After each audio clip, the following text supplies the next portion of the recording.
Well, hello, Manna family. It's been a while since we've done a Manna Moment, and I'm excited to do another Manna Moment with Ron Freeman. Many of you were here Sunday, 4th of July, and Ron was our special guest speaker and just brought a powerful message about why America is still great and what we need to do to keep it great, and read some passages out of Micah and how we need to turn our heart to the Lord to keep America great. Ron has done a lot of thinking about America, and so much so that he's in the process of writing a book. And I just wanted to interview Ron and introduce the book to you from Ron's own words, and kind of get into, Ron, why you decided to write this book. First of all, tell us the title of the book. Title, Rethinking Race. Rethinking Race. And not sure the subtitle just yet. Okay. But I flirted with possibly the power of the Declaration of Independence, is because a big part of it. I've thought about possibly a black Christian's journey in America, Okay. and just kind of story. Okay. But just because I think there's a lot of parallels, and it's a parallel of faith.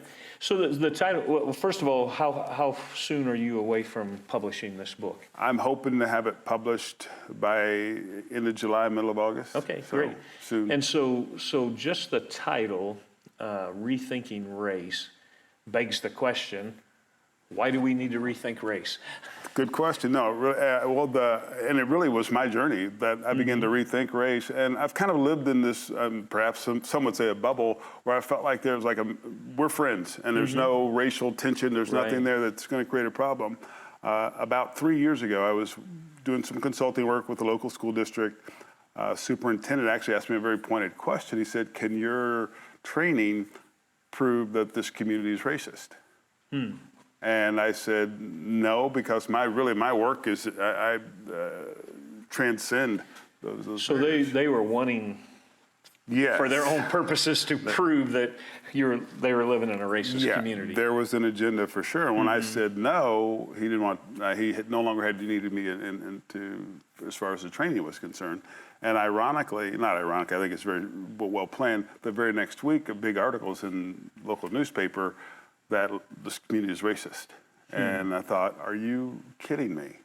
This is where he goes. And that really made me, well, how did we get here?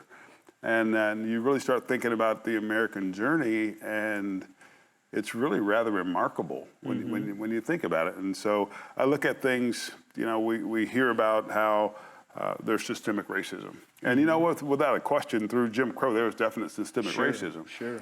But then you start evaluating what's happened in our country since the late 1960s. There's a lot of really positive steps that take place. And we always hear about, probably no more remarkable than having a two-term black president was pretty substantial. But long before that, and I talked to people about Beatrice Foods, which was one of the largest food conglomerates in the U.S. back in the late 70s, early 80s. Well, a black man named Reginald Lewis became the CEO of that organization in 1983. So long before, and there's been a lot of success stories, and I think focusing on those things is critical, but we don't. So step back and really evaluate what's happened in our nation's history, and it's really a remarkable story. If I were to tell you that America is evil because we have this systemic racism, and you would look at me and say, well, Rick, I think you need to rethink your position, rethink racism. What would be the number one thing you would say to me that I need to rethink? Well, I would ask you, why do you think that? And I'd say, give me some tangible evidence of that perception, or why you perceive that. And I think there's a lot that's happened in our country where critical thinking is thrown out, and we call it the critical race theory, but there's no critical thought at all. Because if you say, what is it that makes America systemically racist? And, incarceration rates, do you realize that the majority of inmates, maybe as much as 2 to 1, are white? And if you talk about, we hear all the stories. I was actually watching a YouTube video of a TED Talk. And this woman had her audience, said, everybody stand up. I want to ask you a question. She goes, I'm going to give you a list of names, and when you get to a name that you don't recognize, would you sit down? And she mentions Eric Gardner and Tamar Rice and Trayvon Martin and a number of black people who've been killed. And then she gets about 4 or 5 names deep, and most people are sitting down now. Well, her point in that was, see, nobody cared about the black people that died. And I was actually with a group earlier today, and I said, I did the same little list. So let's just stand up. And I said, this group of about 20 guys. I said, stand up if you know the name Hannah Pfizer. Everyone except one guy said M. Well, Hannah Pfizer is a white female who was murdered by a police officer or deputy sheriff in Pettis County, Missouri. 26 years old, unarmed, shot and killed because he said he thought she had a gun. Nobody knows that name. Right. I mentioned Tony Timpa. This one was really sensitive. Tony Timpa was a 36-year-old white male, Fort Worth, Texas, 2016. And he was killed very much in the same fashion as George Floyd was. Only that case got thrown out of a federal court, no police brutality involved. And it's just like, but nobody knows those names. Does that mean nobody cares about those people? No, it doesn't mean that. But that's how we extrapolate it when it comes to when we throw in the racial dynamic. Right. There's this agenda that drives it, and common sense really leaves the building. Why do you think that agenda is there? Because this is something that's not talked about a lot either, as we talk about police shootings. That and there's no denying this, because the FBI has kept records forever, and the statistics that more white people are shot by police officers than black people. It's like 2 to 1. Right. Yeah. And so why are we, with data like that our own FBI is keeping, why is this narrative, do you think, is still perpetuating that we're racist? We all know that, and I used to be a police officer years ago, and we all know within any department, there's always going to be bad apples. Right. Within any department, there's always going to be those that would violate the policy of the police department.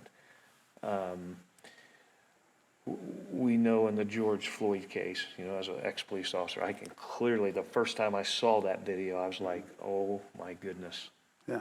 That is just outrageous. Yeah, easy outrage. Oh yeah.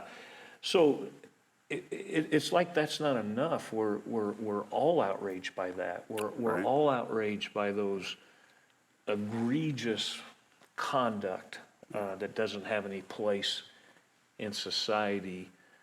But that's not enough for us all to be aggrieved by that. We're still driving this narrative that if you don't stand with Black Lives Matters or any other group, then you are racist. Yeah, right. You have to be anti-racist, as they say. I think the interesting thing for me, well, I didn't even see the video. I saw a picture, the George Floyd, the picture with Chauvin's knee on it, and it was a trigger emotionally, and it really infuriated me. And I did, my prayer in that moment was, Lord, I know you say vengeance is yours, but if there's some way I can have a piece of this one, it's. Yeah. And just so you know, I cried 2 times. And this is a name that most people have forgotten because it hasn't been in the news. I'll probably forget. Aubrey. Ahmaud Arbery. Ahmaud Arbery. Yeah, I agree. When I saw that story and watched it, I literally cried. Yeah, that was. And George Floyd was the same way. I have that reaction, and yet if I say I can go on the Black Lives Matter and look at their platform and say I don't agree with that, then I'm automatically racist. If I say I don't agree with the critical race theory and what they're trying to do, then I'm automatically racist. Yeah, and that's what's it's really unjust. But this is what my perception on this whole deal is there are people who have a benefit to keeping that thing alive. The idea that America's racist is an agenda. But what's sad about it is that, and to me, I think it's the ultimate blackface betrayal. And what I mean by that is we put this facade and say it's about race and black people, but the agenda behind it has nothing to do with advancing black people. It has everything to do with reorganizing, reordering our society and our world from a free society to really a Marxist communist society. And if that's their agenda, why use a black face? Because America wouldn't buy the agenda. But if you're doing it because it's fair to blacks, if we treat the people this way, if we throw out the standards, if we, the most, one of the many absurd things that are out there, if 2 plus 2 is no longer 4, but whatever you come up with, if that's racist, 2 plus 2 is 4 is racist, which, okay, help me understand that, who benefits? Right. If 2 plus 2 is anything you make it, Yeah. trouble. So you mentioned that we've lost the ability to critically think, and I think that is so true. And I may have even mentioned this Sunday. I can't remember. I've made that observation as well, that because of the media agenda, because of the agenda that people push on us, I feel like as Americans, we've lost all the power of observation. Yeah. We let other people do our thinking for us. And if they tell us something, the media tells us something, the government tells us something, by gum, that's the way it is, and we're going to do it. Right. But yet my own personal observation, when we talk about systemic racism, I think I shared this with you, maybe not with the congregation, that in my cul-de-sac where we live, I can literally walk out my door and use my own power of observation skills to tell me that what's being pushed is not true, at least in my cul-de-sac. Right. But then that causes me to think, well, if it's not true in my cul-de-sac, it's probably not true a block over and 2 blocks over and 3 blocks over. Right. So in our cul-de-sac, we have across the street, a family has adopted Chinese kids. Right next door to them, a black family. Immediately next door to me is an Hispanic family from El Salvador. We all get along. Yeah. We all care for each other. We all love each other. Yeah. We don't even think about, Yeah. So, I mean, you're living the melting pot experience. You're living people from all, and that's pretty amazing. And so, again, I'm glad you're writing this book and maybe it'll address that is, how can we go against our own power of observation? Well, and I think that's what happens. And you talk to people and you say, well, tell me about your circle of friends. Is that where you see racism? Oh, no. But it's out there. Yeah. And that's part of the whole, and I remember I talked in my sermon about how Micah, there's a triune conspiracy of the prince, the judge, and the great man. And the significant power of the judge is that it's first of all, it's subjective. It basically has the power to elevate or to put down. And when you look at specifically with the media, they can push a narrative. And whatever narrative they push, if it's repeated, it's Joseph Goebbels, Hitler's propaganda minister, said if you repeat a lie often enough, people will accept it as true. Yeah. And so we get hammered with America's racist. And even though my experience may not be what other people perceive it to be, they embrace it as true, and therefore it must be real. Yeah. And it's a deep well. Yeah. So, I'm sure you would agree with this. We're not saying, and you're not saying in the book, that there's not racism in America and that there's pockets of it, and there's always going to be people that are going to be racist, but that's absolutely a sin issue. Exactly.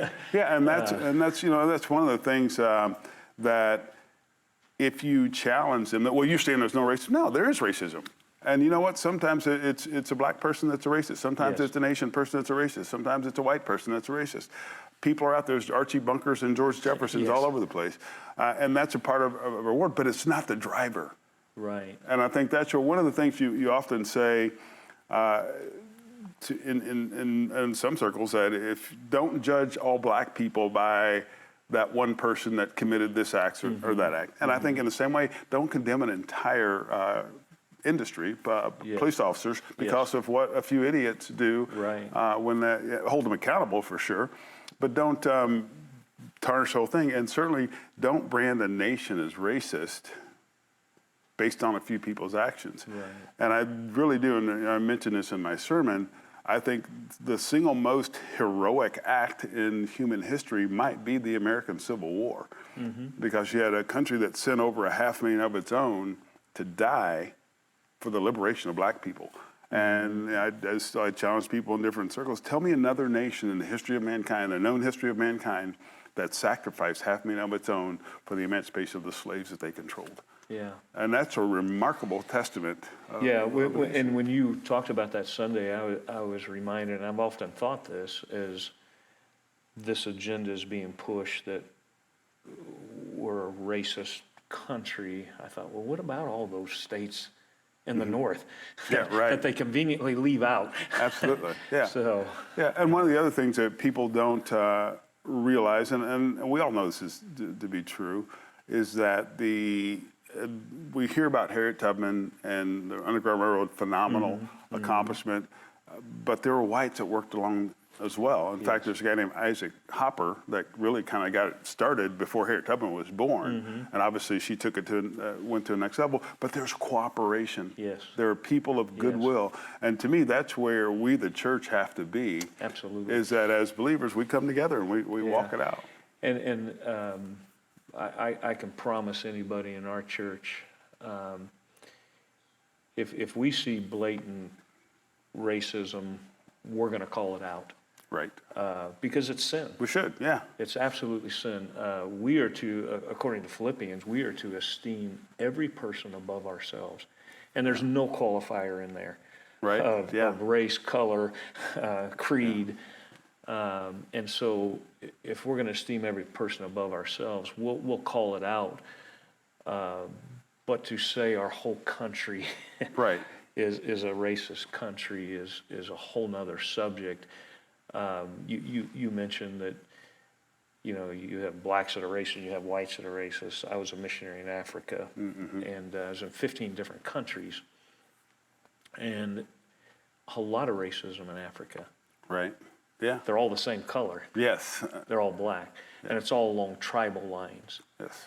And so I watched this in Africa, and when I come back to the States when I was over there, I'm like, oh my goodness, this same thing is being played out right here in our country. Yeah.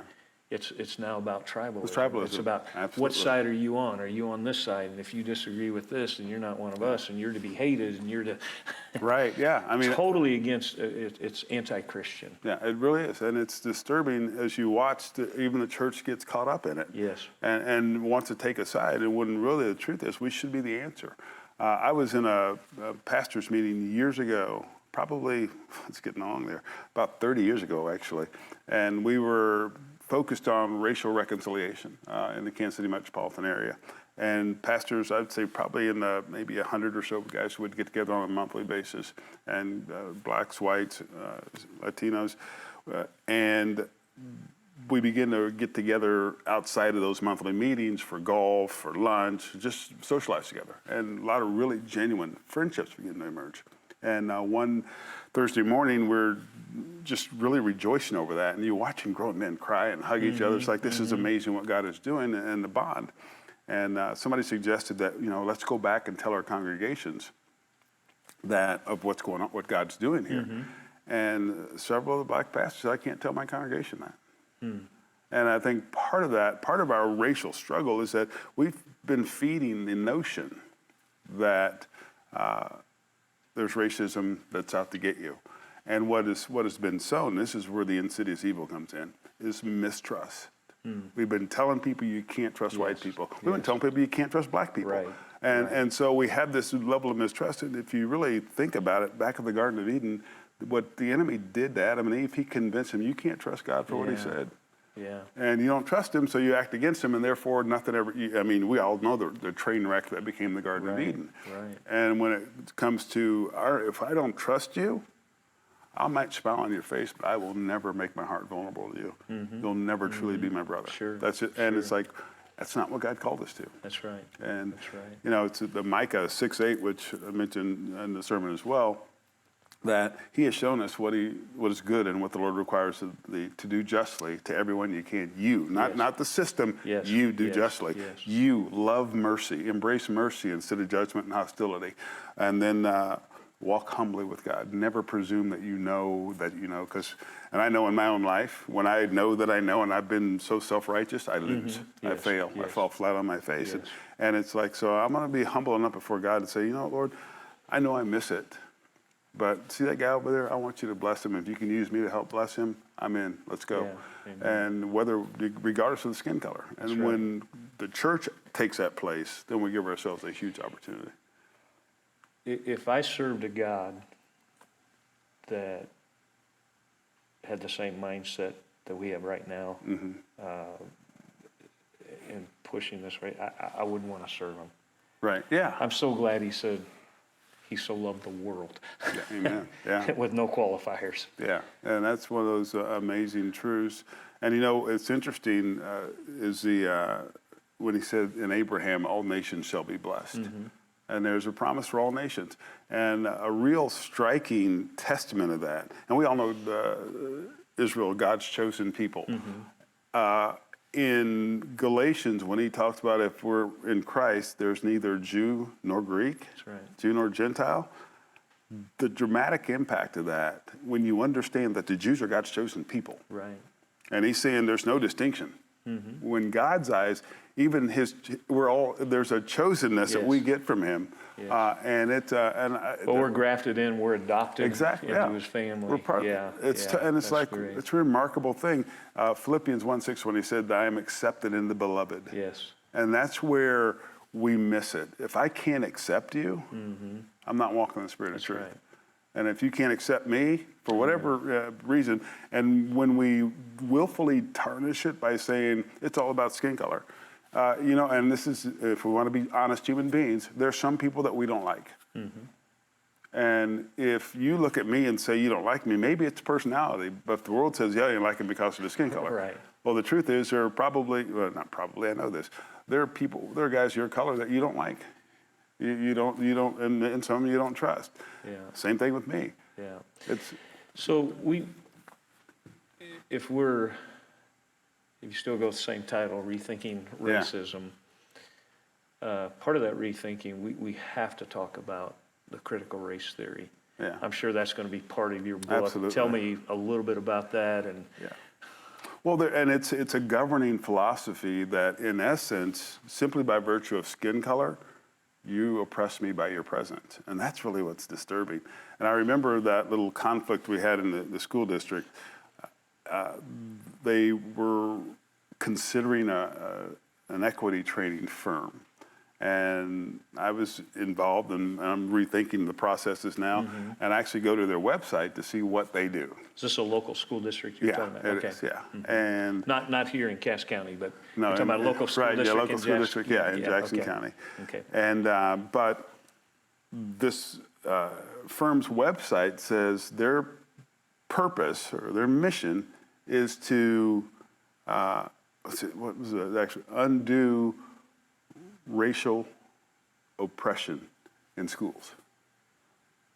It's like, you're going to hire that mission to come into a school based on what? And I remember at the board meeting, people asked the question, including myself, how have you identified this racial oppression? What does that look like? I mean, because that's a pretty strong word. Yeah, I mean, absolutely. When you think where's it going on? What?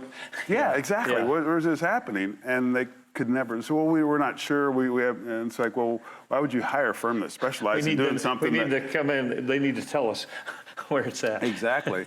And there really is, unfortunately, there's an agenda, and that's where Micah talks about the conspiracy of the prince, the judge, and the great man, orchestrating this scheme to really scare people, to terrify them. And you've convinced a good portion of the population that the most dangerous element in our society is a white person. And it's like, okay, and so you want everybody to be afraid if they go outside, and I remember this growing up. I mean, there were sundown towns. If you're black, don't be, or even don't be in that part of town after dark. And that was part of our culture. But that's not the case anymore. And I remember I was, again, a challenge to people, said, read the I Have a Dream speech. Yes. And tell me what hasn't happened. Yes. It's pretty phenomenal when you think about, well, you can't stay at a hotel of your choice. Yeah, you can now. You can't live in a neighborhood of your choice. Yes, if you have the money to buy a house in Kansas City, or you can buy a house where you choose. And you see this progression and the vaults of economic opportunity, black millionaires and wealth created. It's real. Now, obviously, what the world would want us to do is come back. Oh no, you got to remember Tulsa, 1921, Black Wall Street, horrific. That burned down an empire to kill people and basically disrupt an economic system that was going places. And but that wasn't the end, because you know what, we can restart and we can rebuild. But what they're telling us, this is what I think a part of the narrative, is that nobody knew about Black Wall Street. Yes, we did. It wasn't taught in schools. Yeah, it has been. And here's the thing that's, to me, insidious about that agenda, is that we say, well, it hadn't been taught in schools. You know what? If I ask you about the things you learned in history in school, you probably would forget most of it. Not just because, our gray hair, but just, things we learn it, we take the test, and then it's gone. And so to say that nobody knew about that, yeah, we did. And I think probably more substantial, the Tuskegee experiment, where they took black men and infected them with syphilis. And there's evil and we painted it clear, but yet we hear so often critical race theory is about seeing history through a racial lens because we've been ignoring it we haven't ignored it. The Civil War says we haven't. The Civil Rights Movement says we haven't ignored it. We were, in my estimation, continually making progress, and yes, we still have work to do. Right. And I think that, but the minute we get consumed with the racial issues, I think it's like Uncle Morgan Freeman. He's not really my uncle, but Morgan Freeman. He said, "How do you deal with the race problem? Stop talking about it. The minute that you raise that specter, you create division. Absolutely. And it's unavoidable. Absolutely. And again, I think it's the tragedy is that people who are called black leaders have allowed the black rhetoric, to racial rhetoric, to be used to advance an agenda that has nothing to do with black people. Yeah. When organizations want to push the idea that there's a better family structure than a two-parent household, well, it's not. There's a better way in life. You don't have to be educated, learn to read, write, and compute. Those are things that are not important. And it's like, well, if you take that tack and say, okay, I'm going to have a whole community of single-parent households with no fathers. Consequences. There's a consequence. If you say, my kids don't have to be educated, then what's the result? Well, they're uneducated. Then guess what happens? It's difficult to be employed. And you create all these negatives by saying we reject the culture. Yes. Because it's white. Yeah. And really it's not white, it's Judeo-Christian is really what they're rejecting. So not only do we have senators and congressmen pushing this agenda, we have the NEA pushing this agenda, we have now all the tech companies, Twitter, Facebook. Right. I just read an article this morning that just blew me away. This gentleman's name is Sam Brown. He's a retired captain. I'm going to show you a picture of him. You can see his face is disfigured. And he was serving our country and has visible injuries on his face from an IED. He went on Twitter and posted a picture of him saluting 4th of July, and he wrote this: on July 4th, 1776, America was born.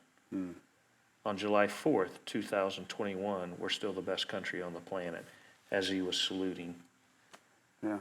They censored him and took it off. Wow. That's...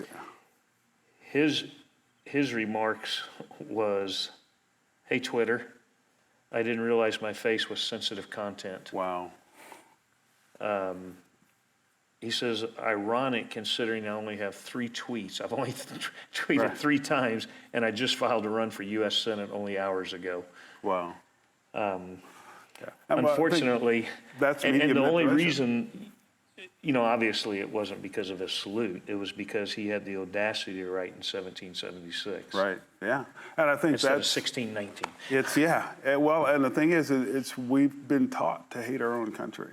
And I think that's one of the most insidious elements of CRT, is that critical race theory. And I think about it in this very logical way, and I kind of tend to process information like this, that if America is systemically racist, and CRT is telling us we all have to be anti-racist, don't we have to be, aren't they trying to convince us to be anti-American?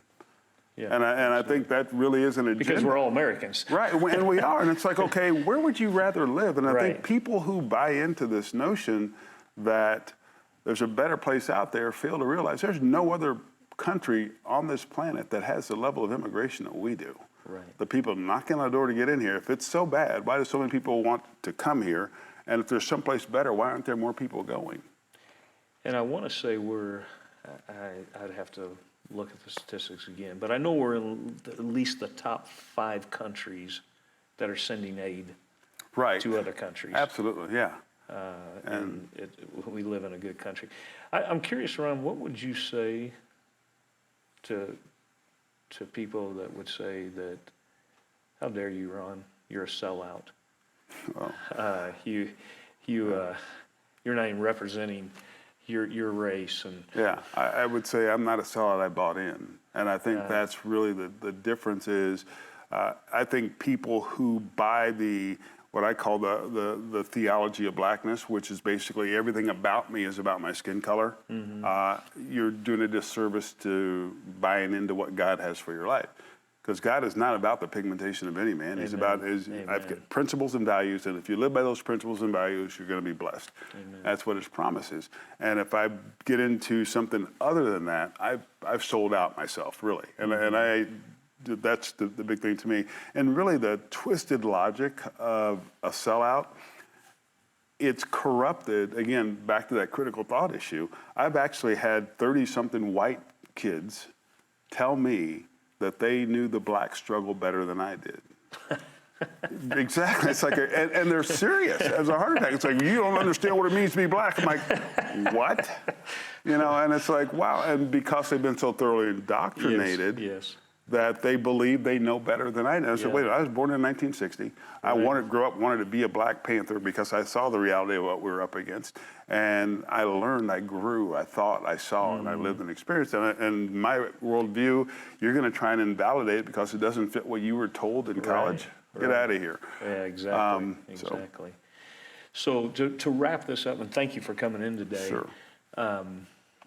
As this book comes out, what would be the one takeaway that you would say, I want people to read this book because?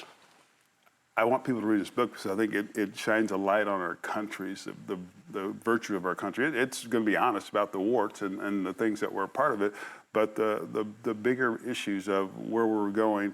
And to me, the single most telling reality of the very founding of our nation is when our founding fathers declared that we hold these truths to be self-evident that all men are created equal. And then within a year, you saw states begin to abolish slavery.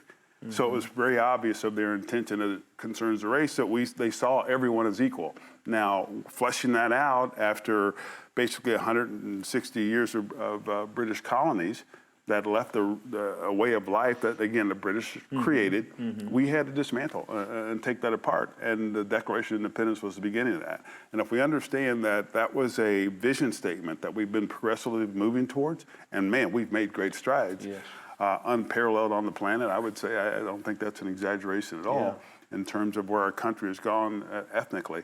And I always question people, and how many blacks are in the House of Commons in Britain, in London? Nobody cares, do they? Because certain media is not saying, look at this or that. But here, anything that happens, we want to, it's about race. Well, maybe it was just about 2 human beings getting into a situation and something negative happened. Or maybe you're just blowing something out of proportion. And because that does happen a lot. That's good. So. Well, I look forward to getting the first signed copy. All right, there you go. I'm sure other people have said I want the first signed copy, but No, you're the first one. yeah, all right, I'm in. So the book is that will be out hopefully by August or maybe even before then is Rethinking Racism, and when it comes out, we'll have some copies here for you to be able to get. Ron, thank you so Rick, much. thank you. Love Enjoyed it. brother. Love you for and, sure. Appreciate you thanks having for me coming here. in today. You bet. My pleasure. All right. All righty.